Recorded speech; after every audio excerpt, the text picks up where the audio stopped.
ఏపీలో టీచర్ల నియామక ప్రక్రియ రాజకీయ రచకు తరలిపోయింది. అక్రమాలు జరిగాయంటూ వైసీపీ ఆరోపణలు చేస్తుంటే పూర్తి పారదర్శకంగా రిక్రూట్మెంట్ జరిగిందని కూటమి ప్రభుత్వం కుండబద్దలు కొడుతుంది. మెగా డిఎస్సీ అనేది ఒక మెగా స్కామ్ అంటూ జగన్ ఆరోపణలు చేస్తే గొడ్డలు పార్టీకి ఆరోపణలు విధ్వంసం తప్ప ఇంకేం చేతకాదు అంటూ టీడీపీ కౌంటర్ ఇస్తుంది. పేపర్ లీకేజీలు, మెరిట్ లిస్టుల్లో అక్రమాలు, స్పోర్ట్స్ కోటా పోస్టుల విక్రయాలు జరిగాయని జగన్ అంటూ ఏపీలో పొలిటికల్ హిట్ పెంచుతున్నారు. దీనిపై సిట్టింగ్ జడ్జి లేదా సిబిఐతో విచారణ జరిపించాలని డిమాండ్ చేస్తున్నారు.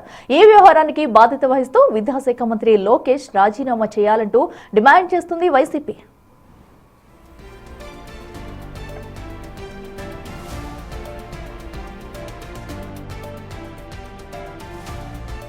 మెగా డిఎస్సీ పేరుతో ఈయన నిర్వహించిన ఈ 16,000 ఉద్యోగాల భర్తీ ప్రక్రియ చూస్తే ఎంతమంది ఆవేదనతో ఉన్నారు ఈ రాష్ట్రంలో అన్నది కంటికి కనిపిస్తూ ఉంది. వీళ్ళు చేసిన గోల్మాల్ వ్యవహారాలతో, వీళ్ళు చేసిన స్కాముల నిర్వాహకం వల్ల ఎంతమంది కన్నీళ్లు పెడతా ఉన్నారు ఈరోజు రాష్ట్రంలో కనిపిస్తూ ఉంది. నిజంగా ఎంతమంది రోధిస్తూ ఉన్నారు అన్నది కూడా కనిపిస్తూ ఉంది. గవర్నమెంట్ అంటే ఒక భరోసా. అలాంటి భరోసా ఈరోజు పోయిన పరిస్థితుల్లో ఈరోజు ఈ రాష్ట్రంలో ఈరోజు మన పిల్లలు, జెన్జీ పిల్లలు ఇవాళ కొట్టుమిట్టాడుతూ ఉన్నారు. ఇక జగన్ ఆరోపణలపై స్ట్రాంగ్ గా రియాక్ట్ అయ్యారు ఉన్నతాధికారులు. ఇప్పటికే డీఎస్సీపై 2 సార్లు సమగ్ర వివరణ ఇచ్చినా నిరాధార ఆరోపణలే మళ్లీ చేస్తున్నారని ఏపీ విద్యాశాఖ కార్యదర్శి కోన శశిధర్ అన్నారు. కాల్ లెటర్ వచ్చినంత మాత్రాన ఉద్యోగం వచ్చినట్లు కాదని కౌంటర్ ఇచ్చారు. వెరిఫై చేసినప్పుడు సరిగ్గా లేకపోతే అతని ప్లేస్లో ఇంకొకరు పిలుస్తారు. అతను కూడా ఉన్న తేడా ఉంటే next. This is how it went on. కొన్ని సందర్భాల్లో వై ఒక క్యాండిడేట్కి కాల్ లెటర్ వచ్చినా call letter is calling him for verification of certificates. Call letter is not for taking the appointment letter. ఈ కాల్ లెటర్ వచ్చినప్పుడు సర్టిఫికెట్స్ తీసుకొని రా అని చెప్తున్నాం. హారిజాంటల్ రిజర్వేషను ఒక అలిగేషన్ ఏమిటంటే ఈ 1:1 వచ్చినప్పుడు మరి డైరెక్ట్గా సెలెక్షన్ ఎందుకు కావటం లేదు. లాస్ట్ టైం నేను దీని మీద చాలా వివరంగా మాట్లాడాను అలాంగ్ విత్ ఎగ్జాంపుల్స్.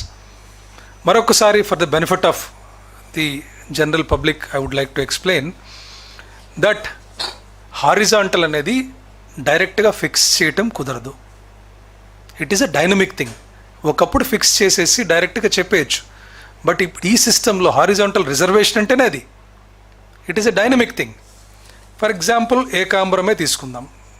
ఈ ఏకాంబరం గారికి 125 ర్యాంక్, చిత్తూరు జిల్లా. ఈయనకి కాల్ లెటర్ మనం పంపించాం, అది వాస్తవమే. ఇలాగే కొంతమందికి కూడా పంపించాం. కానీ ఈ ఎగ్జాంపుల్ తీసుకొని, ఎందుకంటే అందరికీ ఏకాంబరం గురించి ఆల్రెడీ మనం మాట్లాడాం కాబట్టి same example I would like to explain again. ఏకాంబరంలో ఏం జరిగింది? ఈయన బీసీడీ 125 ర్యాంక్ వచ్చింది. బీసీడీ కేటగిరీలో 7 పోస్టులు ఉంటే 5 పోస్టులు కూడా మెరిట్ ప్రకారం 116 ర్యాంక్ వరకు వచ్చేసింది.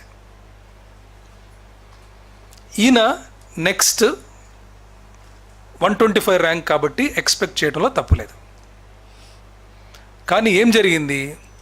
ఇద్దరు ఫిజికలీ హ్యాండిక్యాప్డ్ కోటా వాళ్ళు బీసీడీలోనే అక్కడికి వచ్చి కూర్చున్నారు.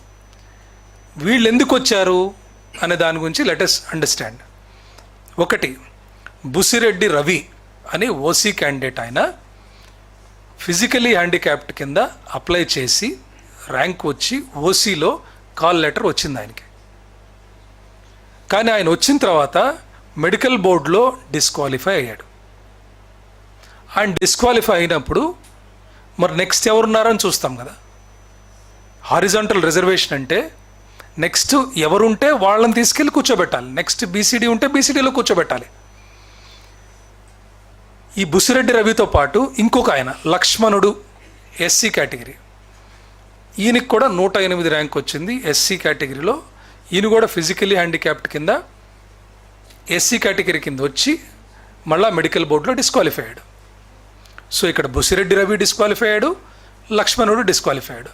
సో ఇద్దరు పోవటం వల్ల ఇద్దరు నెక్స్ట్ క్యాండిడేట్స్ ఎవరని చూస్తే ఇద్దరు కూడా బీసీడీలో ఉన్నారు.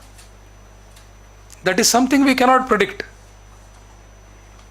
సో అందుకనే హారిజాంటల్ రిజర్వేషన్ అనేది డైనమిక్గా ఉంటుంది.